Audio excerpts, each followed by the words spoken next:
Today we're doing a completely experimental episode where we're commenting and interpreting a painting, one of the Sifting the Past paintings, kind of giving you an idea about one of the ways we do research here at Townsend and Son. So who's this painting by?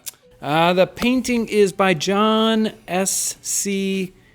Schock. Do we know anything about this guy? I did some digging. I found almost nothing about this particular painter. It looks like he was active in Great Britain from about 1760 to 1770 or so, and then he's gone again. My guess is that he's actually from the continent, that he's Dutch or some other European painter.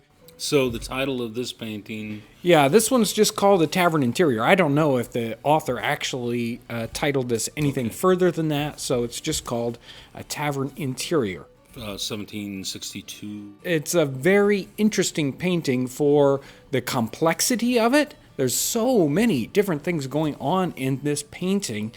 Now, you're the art guy. What do you see just artistically in a painting like this? Well, there's an interesting triangular composition going on between the table in the foreground, this interaction in the background between a gentleman and an officer, and the bird. Yeah. The ubiquitous bird in a cage. Mm-hmm. The bird cage could just mean that this is a fairly well-to-do establishment. Well, look at this tavern. Right. Look at how well it's stocked with food and the utensils and the furniture. It's a big tavern. It's got high ceilings. It's got massive quantities of food, and not just low quality food, but high quality food. Right. They've got fruits, imported fruits here showing up.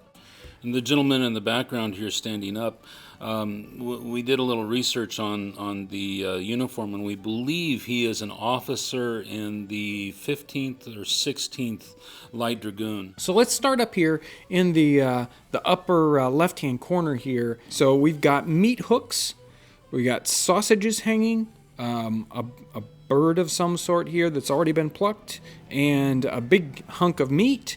We got a dove or something similar, right? It's obviously a well-stocked tavern, and across the room on the floor, you have additional down in the other bottom corner, right? A rather large hare. You have several different types of game birds. I find it very interesting. A snipe, even possibly a lark or something. The full range of, almost a full range of birds. This is a foreground piece of information here that, they're kind of drawing. They're giving us something to look at in the corner of the painting. That's very common for still lifes to have in fact, that little vignette of that corner is a typical still life that you would find in the 17th and 18th century.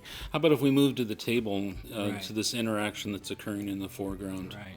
So we have a well-dressed, middling, lower class maid here, the serving person.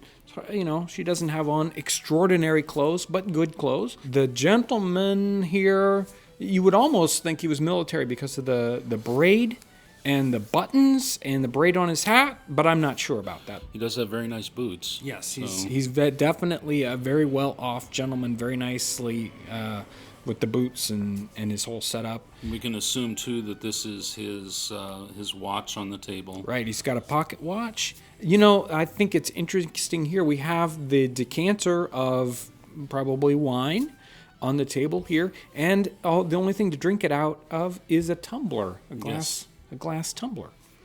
So that's interesting. A small manchet loaf.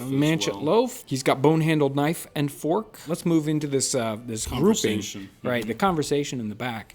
And you looked up this. If you look very closely at the soldier here, he has LD and what we believe is actually a GR, even though it kind of looks like a reverse R on his hat. It's a GR, and so that puts him in the Light Dragoons. What you're thinking, 15th. 15th or 16th. Right. Red coat, green facings. Right. Mm-hmm. And his sword. A sword, yes. Right. The boy's outfit here.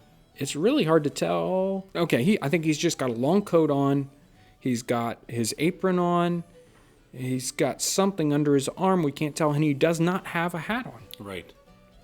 interesting. So I have a question. How many plates does he have on the wall? It's a huge quantity of probably pewter plates up here on the wall.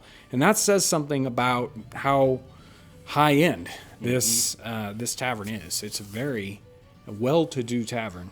And on that table section behind, we can also see a brass kettle, Right. Another knife, some more China bowl, looks Right. like a bottle. Right. Move over to the fireplace behind these guys that are talking. There is so much to see here. Right, right. The funniest thing, I think, is at the very top, and that is we've got this sort of tacked up. An engraving of a horse Yeah. and his rider. Right. Like something, a little illustration that they might sell on the street. So, where we expect to have a bunch of focus there, and maybe that's one of the reasons he didn't want to steal focus from other parts of the painting, and so he put that. I don't know. That one's a toughie. So we've got a rack for spits. Correct. Along with a jack spit. Right. And that's a clockwork wind-up spit mechanism that would slowly turn your meat over the fire, and instead of having the boy sit there and crank it. Right. Which earlier that would have been his job. He'd be cranking the meat. Maybe now he just winds up the clockwork mechanism. This has a muller in the top. Right. So it's a copper chocolate pot, a brass mortar and pestle, a coffee server maybe? Yes, that's what I was thinking. A copper coffee server. A monster fire basket. Right.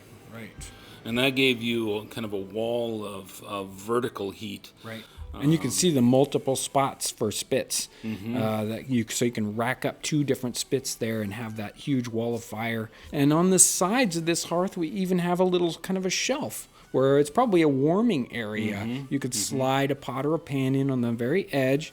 I'm interested in what's going on to the right of this too. You have a potager stove. That would also indicate that this is a furnished highly establishment, equipped. right? Where they would build a fire in the small opening, and then pots would set on top, and an equivalent of Modern like our stovetop. range top, Right. Interesting. Right on the edge of this painting, there is an open door. Right. Hey, what's in the next room? There's kind of a more. feel, right? Yes. There's more. Imagine how much more there is to this tavern, and even the floors. We've got very finely paved floors. This isn't a dirt floor or wood floor. This is, an amazing piece of painting here to do research with, and it's not caricatured. It's very natural. It isn't impressionistic where we everything's fuzzy. It's all precise. A lot like a Diderot's engraving really helps us nail down what things were like. And we feel like we could step right into this painting and, look around. That's what's so neat about a painting like this. Yeah, a lot of depth and movement, and it's a very, very interesting painting. Well, this is just a taste of the kind of research that we really, really enjoy doing. You can find out so many neat things in digging through this kind of painting. I hope you've enjoyed this. It's been a bit long, but there is so much to see in a piece like this. Make sure to check out our siftingthepast.com blog, where it has all kinds of paintings like this to look at. And if you've got comments, ideas about what you've seen in the painting that we missed, make sure to give them in the comments below. Thanks so much for watching. If you're new to our channel, I want to welcome you. You can subscribe by clicking the button right up here. Also, check out our related videos. Thanks so much for watching.